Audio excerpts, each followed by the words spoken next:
Hi friends, welcome to budget சாப்பாடு with அனி. இன்றைக்கி நான் உங்களோட ஷேர் பண்ணுற ரெசிபி மாங்காய் ஊறுகாய்.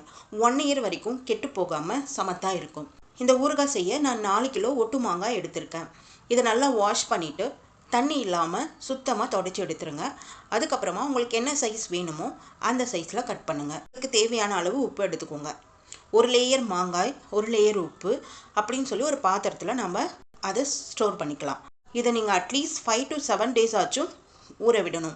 2 நாளைக்கு அப்புறமா மாங்காவை எடுத்து வெயிலில் 1 day ஃபுல்லாக காய வச்சுடுங்க. மறுபடியும் எடுத்து அந்த தண்ணியிலே அதை ஸ்டோர் பண்ணிவிடுங்க. 5 நாள் ஊற வச்சுருக்கேன். இது பாருங்கள், கலர் சேஞ்ச் ஆகி சாஃப்டாக ஆகிடுச்சு. ஸோ இந்த ஸ்டேஜில் நம்ம ஊறுகாய் தாளிக்க ஆரம்பிச்சிடலாம். இந்த ஊறுகாய்க்கு நான் 1/2 லிட்டர் நல்லெண்ணெய் எடுத்திருக்கேன். 100 கிராமுக்கு தனி மிளகாய் தூள், 2 ஸ்பூன் பெருங்காயத்தூள், 4 ஸ்பூன் வெந்தயம், 8 ஸ்பூன் கடுகு எடுத்திருக்கேன். வெந்தயம் கடுகும் ட்ரை ரோஸ்ட் பண்ணிவிட்டு பவுடர் பண்ணி வச்சுக்கலாம். நம்ம மாங்காயோட தண்ணியும் தனியாக பிரித்து வச்சுருக்கோம்.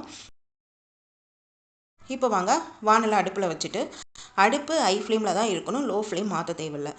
1/2 லிட்டர் நல்லெண்ணெயை சேர்த்துக்கலாம். எண்ணெய் நல்லா சூடானதுக்கப்புறமா 2 ஸ்பூன் மஞ்சள் தூள். இப்போ நம்ம மாங்காய் அதில் ஆட் பண்ணி கிளறி விட்டுடலாம்.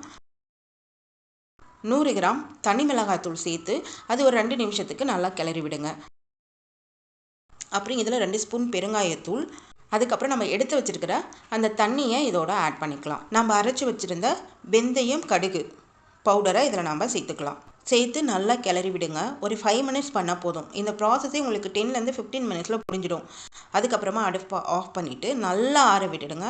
ஒரு கண்ணாடி பாட்டிலில் அதை ஸ்டோர் பண்ணி வச்சிட்டிங்கன்னா 1 year வரைக்கும் உங்களுக்கு கெட்டு போகாது. அதேமாரி நீங்கள் ஊறுகாய் எடுக்கும்போது ஈரப்பதம் இல்லாத கரண்டி வச்சு எடுங்க. ட்ரை பண்ணி பார்த்துட்டு எப்படி இருந்ததுன்னு கமெண்ட்டில் சொல்லுங்கள். பிடிச்சிருந்தால் லைக் அண்ட் சப்ஸ்கிரைப் பண்ணுங்கள்.